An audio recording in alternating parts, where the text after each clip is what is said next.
Why did this review take so long to make? Well, let's start with the fact that the characters Fanboy and Chum are annoying, obnoxious, and cause migraines. Which is fitting because the show has similar problems. Despite the show being more annoying and obnoxious than Bubsy could ever hope to be, and never should have made it past the pilot, I've actually debated reviewing it. The most important reason is that they aren't making new episodes. I mean, Nickelodeon is still airing episodes, presumably only because it's a CGI show, and for no other reason, but it's one of those shows that's only running through repeats, which thankfully means it's clear that it won't last for much longer. The other reason is that people actually like this show. They have asked me not to review it, and I have to ask, why? Why do you people like it? Look, nothing is without its fans. People comment all the time telling me that they like whatever atrocity that I've reviewed. Take Johnny Test. For some it's so bad it's good, and for others they like the resemblance to Dexter's Lab. But here, I don't get it. At all. The entire show is built around two of the most annoying characters ever constructed. Take Season 6 SpongeBob and Patrick, throw in an extra bucket of stupid, and the animalistic nature of a monkey, and the Frankenstein's monster you created is about 5 times more tolerable than Chum, the more tolerable of these two. Fanboy even kinda looks like a monkey. And yes, I am getting their names right this time, thank you very much. That's what it all comes down to.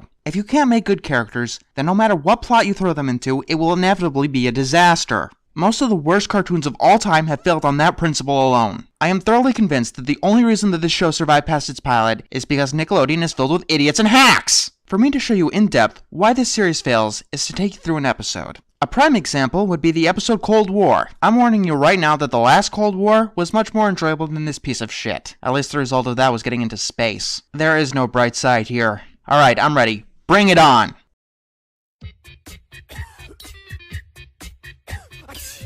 Oh good, obnoxious sound effects over the title card. That never wears thin. If the Breadwinners episode has the same problem, I'm going to break something. So, the episode starts with rain, some kids go inside, and...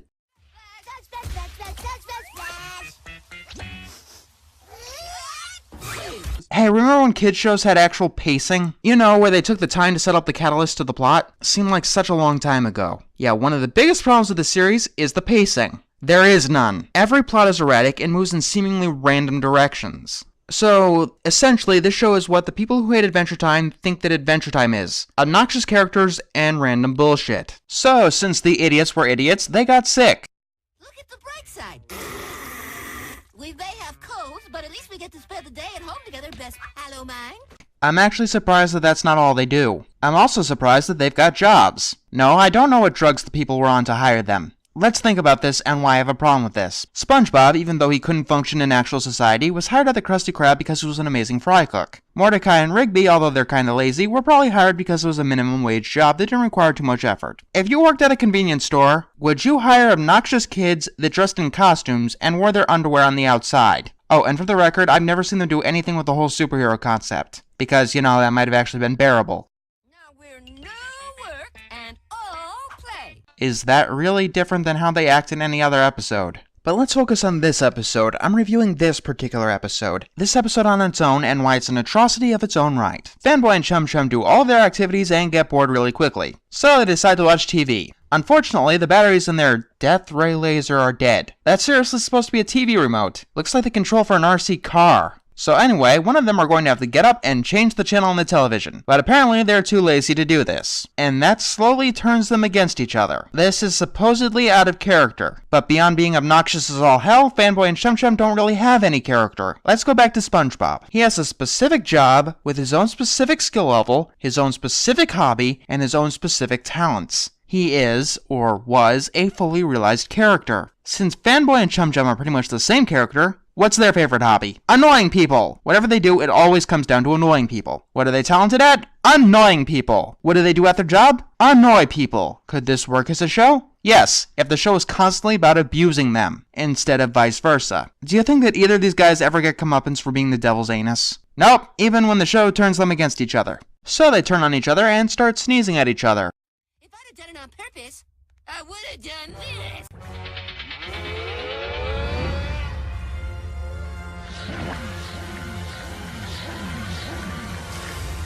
Thanks for that.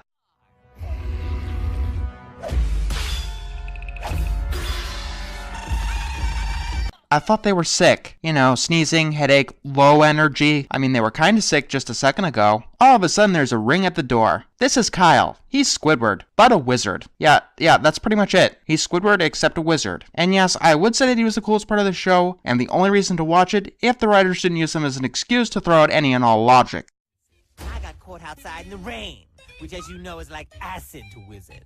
So the best solution is to not seek immediate shelter and climb up a water tower towards the sky. Oh, and not be paranoid about the weather at all times. But seriously, you climbed up a water tower to seek shelter. No wait, you climbed up a water tower in acid rain to get out of the rain. That was really the easiest possible shelter you could find. And immediately, I know what you're thinking. This looks like a shitty rehash of Pineapple Fever. Don't worry, it's not. Instead, it's a shitty rehash of Naughty Nautical Neighbors. I always wondered what it would be like if they wrote it in Season 5 or Season 6. Fanboy and Chum Chum immediately begin fighting over Kyle, who I'm still annoyed is here at all. But yes, just like in Pineapple Fever, the episode would have been fine without Squidward. I mean Kyle. What the fuck does it matter? They're the same fucking character. You might as well call him Megward the Wizard. Why is this character type so fucking common? I know why. Because it's a mark of laziness. Actually, yeah. If there's a character that solely exists to be abused, it's not only a mark of laziness for me, but it is now an admission of laziness. If you put that kind of character in your show, you are admitting that you don't have the talent, effort, or wit to create a worthwhile character. Because this problem is even dipping into good shows too. And no one ever found it funny or compelling.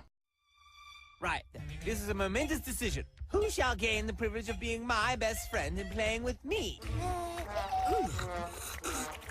Are these the only choices? No, you got one more. I hope you enjoyed that little image because for the rest of the episode, Fanboy and Chum Chum are in completely perfect health. Yeah, this episode got rid of their poorly established plot faster than shuffleboarding. But this time, there's pretty much no transition whatsoever. Since they're still in school, have Megward the Wizard take their homework to them. That's usually the standard option. And oh yeah, keep those two sick.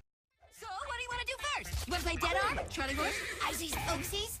Perhaps a board game. It's funny because Fanboy had no obsession with pain-oriented games at any point in this episode, or as far as I can tell in any other episode either. And now you figured out the main problem with this series as a whole. They don't care two shits about continuity. Not just between episodes, but within episodes as well. They also throw in random plot points with no thought of concept or transition that are dropped as quickly as they're brought up. I've read Mad Libs with more coherence than episodes of Fanboy and Chum Chum. It's not only laziness, but it's another admission of laziness. The writers cannot be bothered to follow a plot. In the meantime, we've got... Okay then, how about Chinese checkers? Then again, that may get a bit high-spirited, what with the spice of the Orient. jokes that don't make sense. That sounded racist. I'm not sure, but I think that was racist. Yeah, I'm calling it racist. Then Kyle proves how terrible of a friend he is. In a well-constructed plot, this would help the two friends realize how much they value each other's friendships. In this episode, I think that that's what they were going for, but it just ends up being two other plot points thrown into the air. Also, in the meantime, Fanboy is a pretty terrible friend too. Great, he's obnoxious and detached from reality with no sense of empathy. Thank you for reinforcing his one character trait. Now it's Chum Chum's chance. Guess what? He's obnoxious and detached from reality with no sense of empathy. Thank you for reinforcing his one character trait. So yeah, they're pretty much the same fucking character. So why did I say that Chum Chum was the less annoying of the two? Because he has less of that one character trait. In fact, I almost think that he's misguided by Fanboy, who teaches him to be as obnoxious as him, which is pushing all of his would-be friends away from him and ruining his future. But who am I really kidding? That would require a coherent plot. I call shenanigans! Shenanigans! Gentlemen, shenanigans has been called. Send in the clones! Which they are clearly unable to create. So yeah, Kyle essentially said that they were cheating, and so Fanboy and Chum Chum send out a bunch of miniature versions of themselves that they call clones. Are they robots? I don't know. Do they need to eat despite being kept in boxes? I don't know. Do they ever make another appearance? Not that I'm aware of. They're just there because, you know that saying, throw shit at the wall and see what sticks? Yeah, this show is where they put all the stuff that doesn't stick. Look, this isn't some cartoon from the 20s. You need to follow a set of rules. And you know what the great thing about animation is? Those rules can be whatever you want them to be. You can have a dog with the ability to morph, or a land where flying horses control the weather, but you need to follow the rules that you've created. I can only come to the conclusion that the writers have just flat out given up. At this point, they're telling me that they just don't give a shit anymore. Then again, they never did. Hey, I'm not sick. Wait, you were sick? When? Promise ever got us mad at each other in the first place ever again. Wanna go play out in the rain? You read my mind, best friend. Oh good, a bookend! They make great bludgeoning weapons, I hear. Time to find out. I'll see you guys next time.